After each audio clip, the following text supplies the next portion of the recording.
On the night of August 14th, 1880, 14 men stopped working. They were 3,200 feet below the Nevada desert. They did not stop because the shift was over. They stopped because the wall in front of them was no longer rock. The official record says nothing happened that night. It lists the shift as routine. No incident, no injury, no discovery. But within 9 days, that tunnel was filled with rubble, sealed with timber, marked on the company survey as abandoned due to flooding. There was no flood. The men down there were paid their full month's wages, handed a release from their contracts, and put on trains out of Virginia City before the end of the week. None of them ever spoke publicly about what they saw, except one. His name was Samuel Hurley. He was the shift foreman, and 40 years later, in a notebook he never meant anyone to read, he wrote down what the wall became when they broke through it. This is the story of what the deepest miners in America hit at 3,200 feet, and why the company decided by sunrise that no one should ever go back down. If you came here for the questions the textbooks were built to bury, you already know what to do.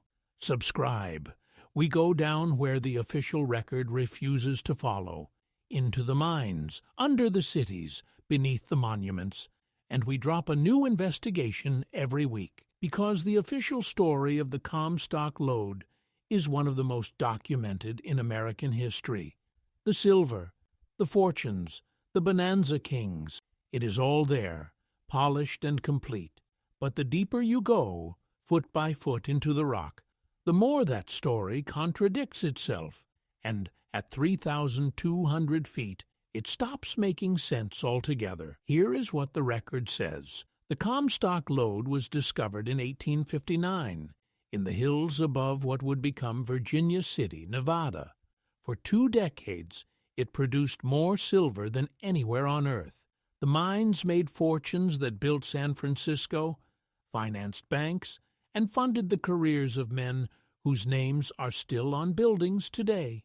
To reach the ore, the companies dug deeper than any operation in American history, past 1,000 feet, past 2,000, and by the late 1870s, past 3,000. And here is the first problem the official story has never explained: the heat.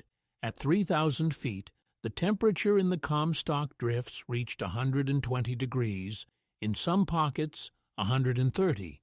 Water came out of the rock not cold, but scalding, hot enough to scald a man to death if he fell into it.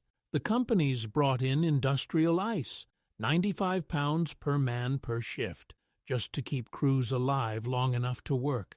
Men collapsed at the rock face. Some died of the heat before they could be hauled to the surface. This is documented. It is in the company records. It is in the newspaper accounts of the period. The official explanation is geothermal, that they were simply digging toward the natural heat of the Earth's interior. But mining engineers of the period, men with no reason to lie and every reason to understand what they were looking at, wrote that the heat did not behave the way geothermal heat should. It did not rise gradually and predictably with depth. It came in layers: cold rock, then a band of impossible heat, then cold rock again, as if something down there was generating warmth that had nothing to do with the planet's core. Samuel Hurley described it more plainly in his notebook. The heat had a floor and a ceiling, he wrote. It was not the Earth that was hot. It was the thing inside the Earth. There is a second problem, and it is buried even deeper in the record. The lower drifts of the Consolidated Virginia and the neighboring California mine, the drifts below 3,000 feet, are poorly documented compared to everything above them. The upper levels of these mines are mapped foot by foot: surveys, assays, ore reports, timber records. But the deepest drifts, the ones pushed in the final years before the mines were abandoned, appear in the surveys as blank stretches marked only with the words flooded or abandoned, with no assay, no ore report, no explanation of why a company spending a fortune to dig that deep would suddenly stop and seal a tunnel without recording what was in it. A mine does not abandon a drift at 3,200 feet after spending years and a fortune reaching that depth without a reason. And a mining company does not pay a full shift of men their wages and ship them out of town in the same week unless something happened that the company did not want recorded. And if this were only Nevada, it could be dismissed. One strange mine, one unreliable foreman's notebook, a trick of the heat, a failure of the records, a story that grew in the telling. But the Comstock is not the only place where the deepest shafts of the 19th century reached something the companies refused to describe. The same pattern, dig too deep, hit something that should not be there, seal the shaft, pay for silence, repeats across the world in the same few decades, in mines that had no contact with one another. In the deep gold mines of the Witwatersrand in South Africa, miners in the 1880s reported breaking through into worked stone at depths the geological record said should be solid, undisturbed rock, cut surfaces, regular angles, openings that no one in the company had dug, in rock that no European had ever touched. In the silver mines of Potosi in Bolivia, mines the Spanish themselves admitted in their own colonial archives they had not started, but inherited from a people the local population could no longer name. The lowest workings were sealed by colonial order and never reopened. The Spanish wrote that the original tunnels were already there when they arrived, cut with a precision their own engineers could not match, and in the coal seams of Pennsylvania, drillers and miners in the 1890s pulled up cut and dressed stone from hundreds of feet down, stone bearing tool marks, fitted blocks, in formations that the official geology insisted were millions of years old and untouched by any human hand. The pattern is always the same. A crew digs deeper than anyone before them. They break into something that should not exist at that depth. Worked stone, a fitted wall, a hollow space, an opening. The company seals the shaft.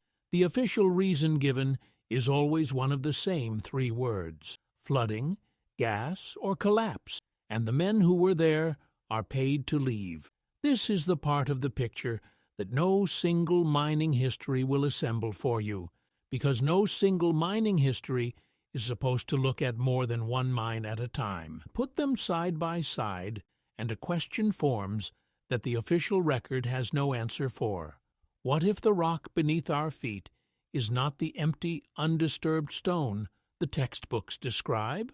What if, at certain depths, in certain places, the deepest miners of the 19th century were not breaking into the earth, but breaking into something that had been built and then buried long before anyone alive could remember it? A vertical history, not the horizontal history of forts and cities and ruins we walk past on the surface, but layers of something older, pressed down beneath us, reached only by the men who dug the deepest and sealed the moment they were found. So what did Samuel Hurley actually see? According to the notebook, the one his granddaughter kept in a trunk until the 1960s, the one that surfaced among a collection of Nevada mining papers that has never been fully published, the wall at the end of the drift on the night of August 14, 1880, was not ore, it was not silver, it was not even natural rock. We had been cutting through broken country for 2 days, Hurley wrote. Then the picks rang different, not the dull sound of rock, a high sound, a worked sound. We cleared the face by lamplight, and what stood behind it was a wall of fitted stone, laid in courses, the joints so tight a knife blade would not enter them. It was not our work. It was not the Spaniards' work.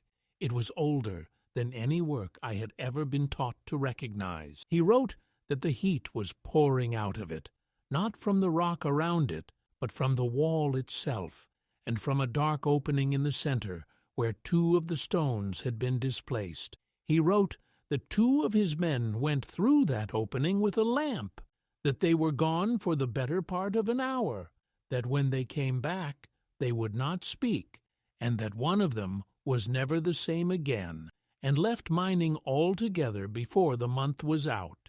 He wrote that he sent a runner up the shaft, and that by the time the superintendent and 2 men he did not recognize came down at dawn, the order was already given before they reached the bottom. Seal it, fill it, forget it. No survey, no assay, no record. They paid us not for the silver, Hurley wrote in the last line of that entry. They paid us for the silence, and I have kept it 40 years. I am keeping it no longer. He did not write what was on the other side of the wall. Either he did not go through himself, or he could not bring himself to put it on the page. The 2 men who did go through never told their story to anyone whose account survives, and the drift was sealed so completely, and the mine flooded so thoroughly in the years after, that no one has ever gone back down to look. We cannot prove that Samuel Hurley's notebook is genuine. The original is in private hands. We cannot examine the wall, because the lower drifts of the Consolidated Virginia were sealed, then flooded, and have never been re-entered. The official record still says nothing happened on the night of August 14, 1880, but the heat is documented. The sealed drifts are documented. The blank stretches in the deep surveys are documented. The paid-off, scattered crews are documented.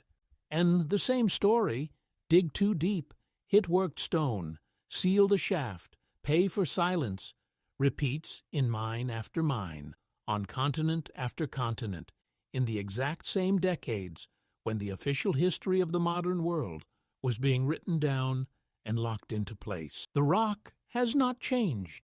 The depth has not changed. The sealed shafts are still down there under the Nevada desert, full of scalding water, waiting for anyone with the will and the means to ask why the deepest miners in America were paid to walk away and instructed never to look back. They trained us to look up at the Silver Kings, at the fortunes, at the monuments those fortunes built. They never trained us to look down, because down is where the thing they could not explain is still sealed behind a wall that, by every official account, was never there at all. If this is the kind of investigation you came here for, you know what to do. Subscribe. Share this with someone willing to look down instead of up. And keep watching, because the Comstock is one shaft. The Witwatersrand is another. The buried vertical history beneath our cities is another. We are going down through them one at a time. And the more of us who refuse to look away, the harder it becomes to keep the next shaft sealed.